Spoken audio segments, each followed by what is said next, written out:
Wow, here we are again. Brother Peter with tidbits from the Word. This is going to be a rather lengthy one here. This is going to talk about Adam and Eve in the garden were given a choice. They were to serve God, and they were not to go near that tree of the forbidden fruit, but they did, and gave this world a spin in the opposite direction that God was fixing to send it. And we became, as human beings, self-willed. And before that they touched that tree, they were not self-willed in the sense of the word. And that's what the devil did. He came along and put self-will in that woman and in that man. Now, her self-will caused her to offer it to Adam. And his self-will to say, well, I want what this woman has. If I do not do this, I perhaps would not get what this woman is to me and for me. So he went along and caused a root problem. The root problem is called sin. Now, every tree you can look at out here has a root. You look at a pine tree, it has a big knot at the bottom of it with a very shallow root. You look at an oak tree, it has a great, huge, tremendous trunk and root all over the place. Well, it's made to weather the storm. A good storm come by, and we just went down working at a place in the state of Georgia where a little tornado-like thing came through, and the pine trees were laid down everywhere. But many of the big oaks were still standing. Some of the oaks went down because they were in wet ground, and the ground around them didn't support their strength that they could have had if the ground had been dry. So we've got to remember, as Christians, we're like trees planted by the rivers of water, the Bible said. Now, what are the rivers of water? The rivers of water coming down here. There are the river from God that comes from above, which is His Word, the Bible. This is the river that we are to live in. And then there are the rivers of the world called human rivers. And if we're not careful, we will live our life in a humanistic way without God, believing that the system of today, to go out and work 30 years, get you a house, have it paid for by the time you have that 30 years behind you and you begin to retire, and then you're supposed to sit back and go play golf and go riding and go on trips and go on sea trips and run around the world and do all these things. And those things aren't bad if Jesus is in all of them. But if He's not in one or two of them, He's probably not in any of them. So therefore, we must be careful. We've lost our effectiveness as Christians. Isn't it amazing that a few hundred years ago, back in our forefathers' days, that a man could get on a horseback and go out and win the whole country to the Lord? And today, we have the best automobiles in the world, or we can, and our neighbors are real close now, but we can't win our neighbors to the Lord. The problem, part of the problem is people like me sometimes don't get out to our neighbors. My neighbors change often. My neighbors on one side of my house over here I never know from one day to the next if there's going to be the same people in that house. It's still my duty to make sure that I know that. So, how God chastens effective Christians or ineffective Christians. Are you an ineffective Christian? Do you call yourself a Christian, but you do nothing? You don't get out. You don't. I carry these little things here. These are things called tracts. And you can get them from the Tract Society in Wheaton, Illinois. You look up Wheaton, Illinois, and you'll find the Great Tract Society. You can send and get a box of those and choose which one you'd like to use on a daily basis. In our day, God has allowed, He has allowed, just like in His day, those Roman soldiers, those people that lived by might, by the club, and everything, and by their human way, they lived to raise up and oppress the Christians. Now, we still have those today. But today, are the Christians today deserving to be clubbed? You must be doing something to deserve to be clubbed. God promised His people, if they would obey His way, He would honor them and cause them to rule over their enemies. And the Lord shall make thee the head and not the tail. And thou shalt be above only, thou shalt not be beneath. If that thou hearken unto the commandments of the Lord thy God, which I command thee this day to observe and to obey. Wow. In Genesis 18:20, 19 through 26, in Matthew 5 and 13, we find another commandment. If on the other hand they reject His commandment, and this is what we are doing today in America, the average person today in America rejects the commandment to put Jesus first in their life. This is a commandment, to put Jesus first in their life. And we are to follow what He says to do. Let me give you a little breakdown here where we are today.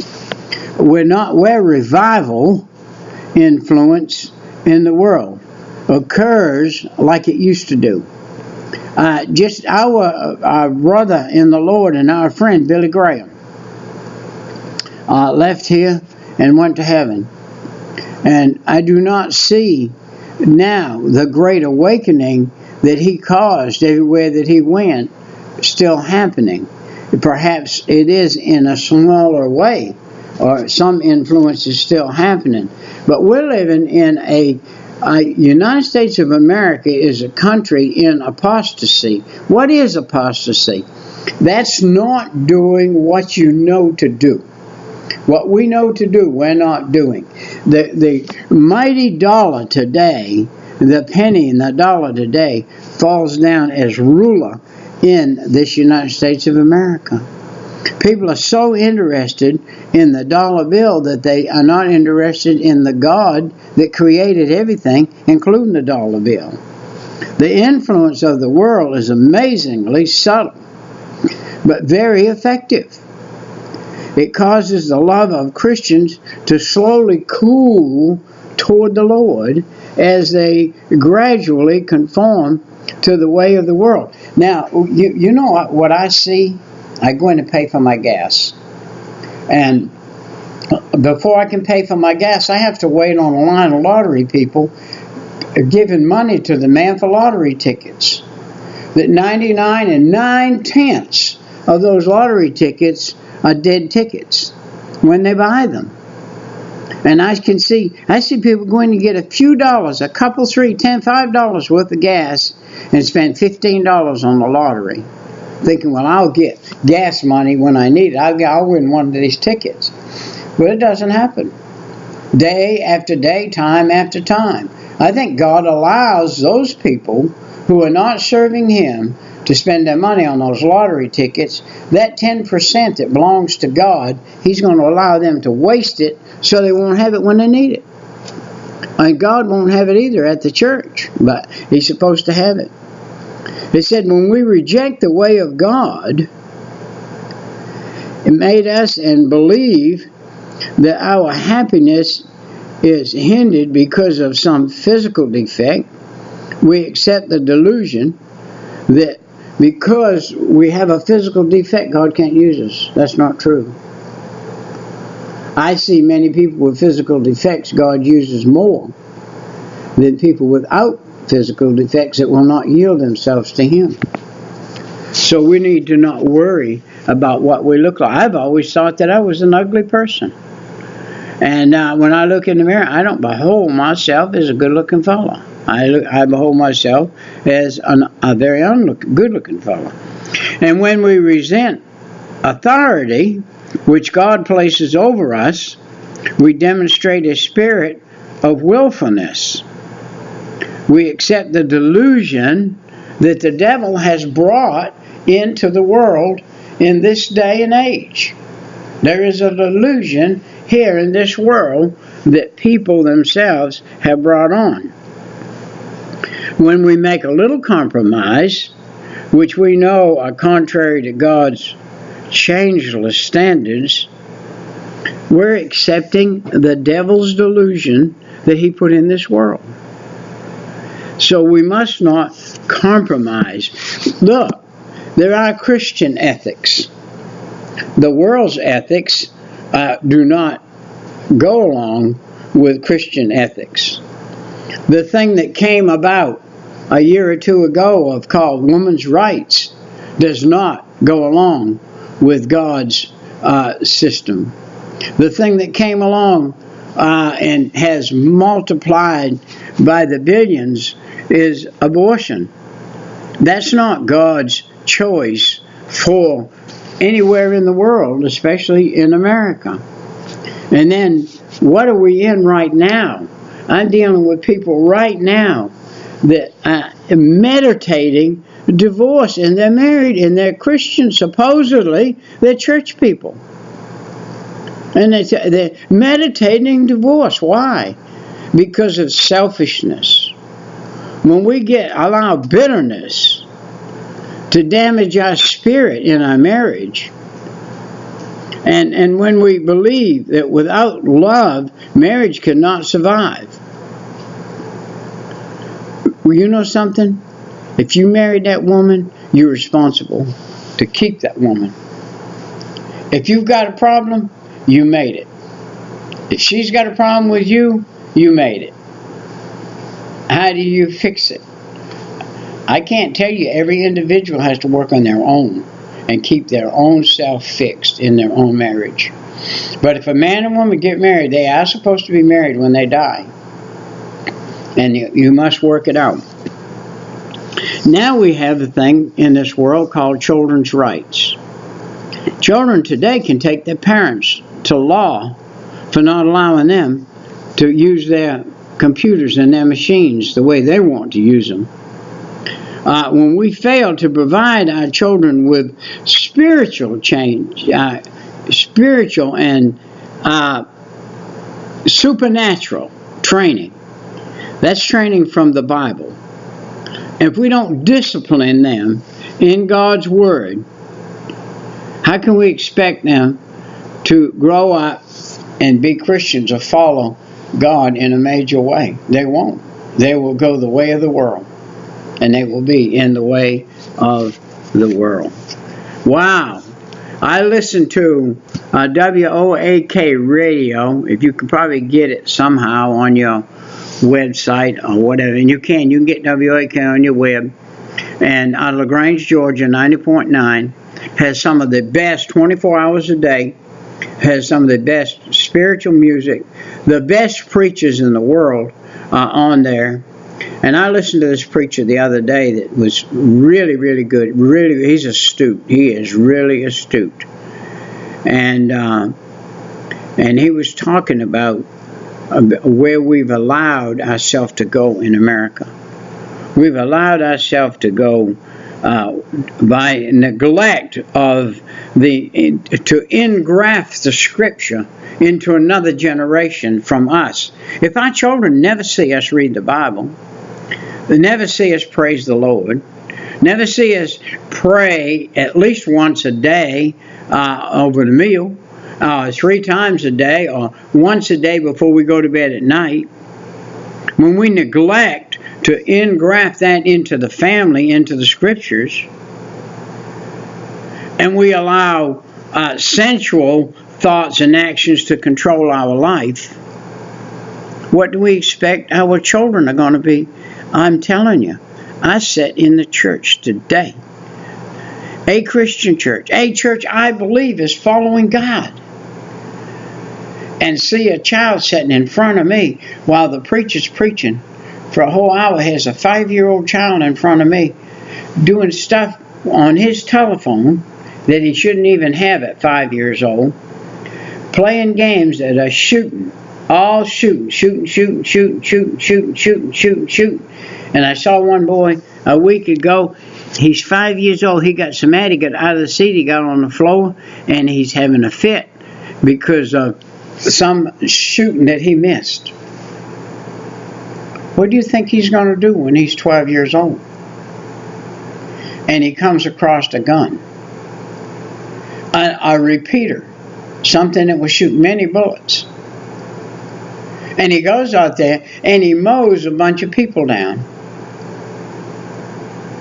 And they say he's demon possessed or something. Well, that's a good possibility. He sat in a church with his mother and father and played that game, and he is not getting what the preacher's saying. He's getting what the devil is putting out there, and he's have to end up spending his life in the penitentiary and going to the electric chair after having godly parents, supposedly godly parents. You know, it's all about Jesus. It's all about Him. If it's not all about Him, there's only one life. It'll soon be past. Only what's done for Christ will last. All other is in vain. And the parents today are going to suffer so greatly.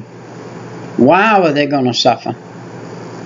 This young boy that's 5 years old right now, he is learning might makes right. I'm going to go to school. I'm going to be in the first grade, the second, third grade.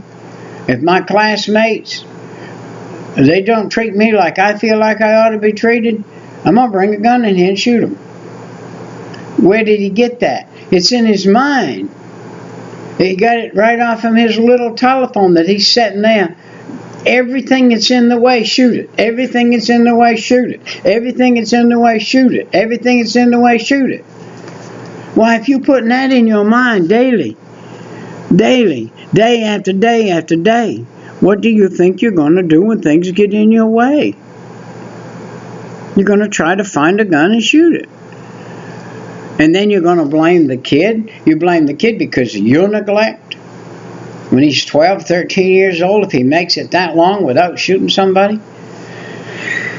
When we do not accept God's purpose for our life, or yield the members of our body to instruments of righteousness for His kingdom, we're accepting the way of the world.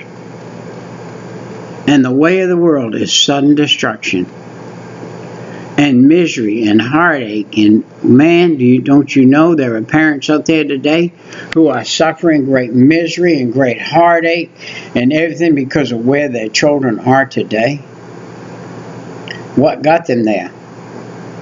Parents that did not follow God continually, and their children ended up being out in the world and doing the things of the world and the way of the world.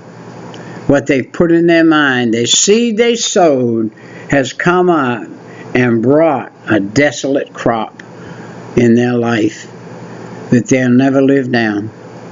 Wow.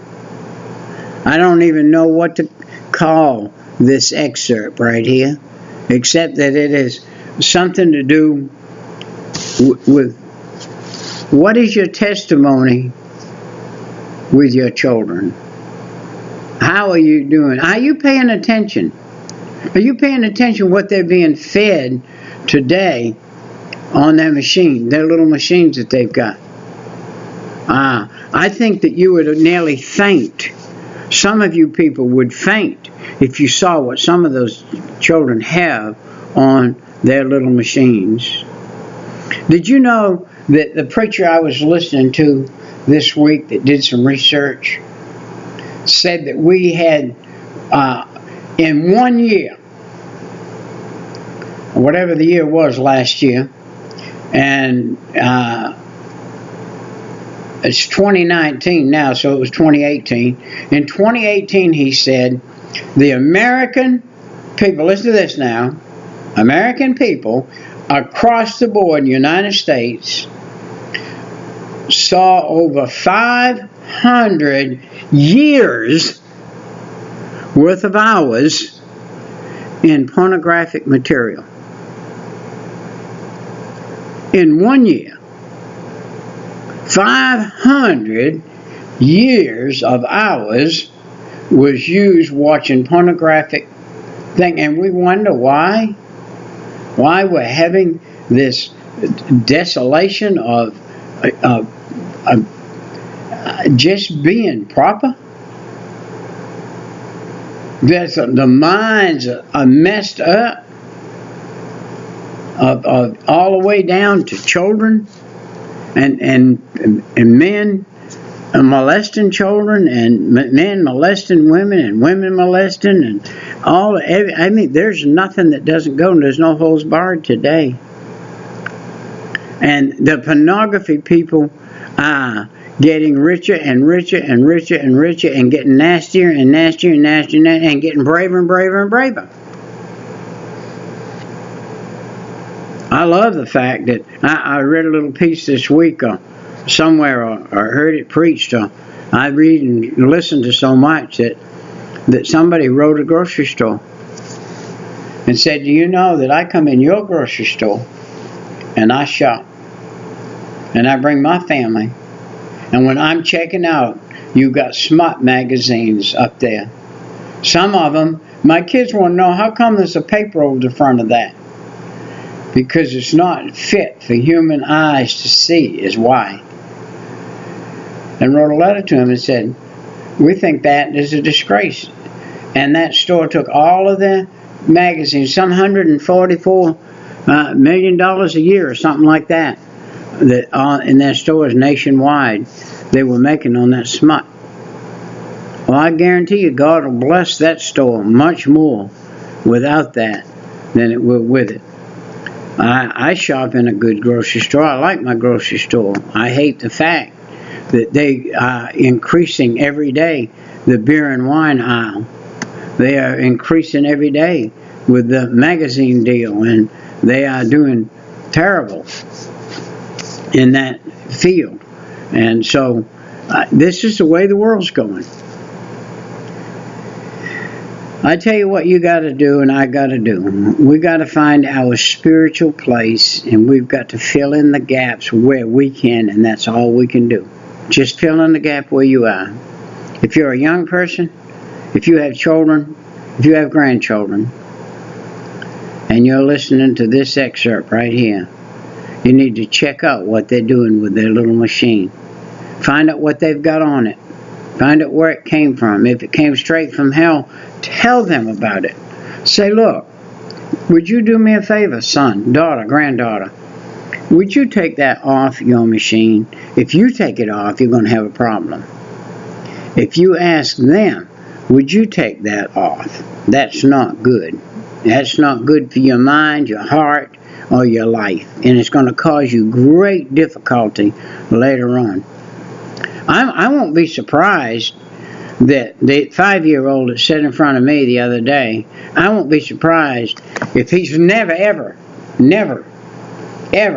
going to be able to function in a good way in this world, even though he has good parents, that he's going to end up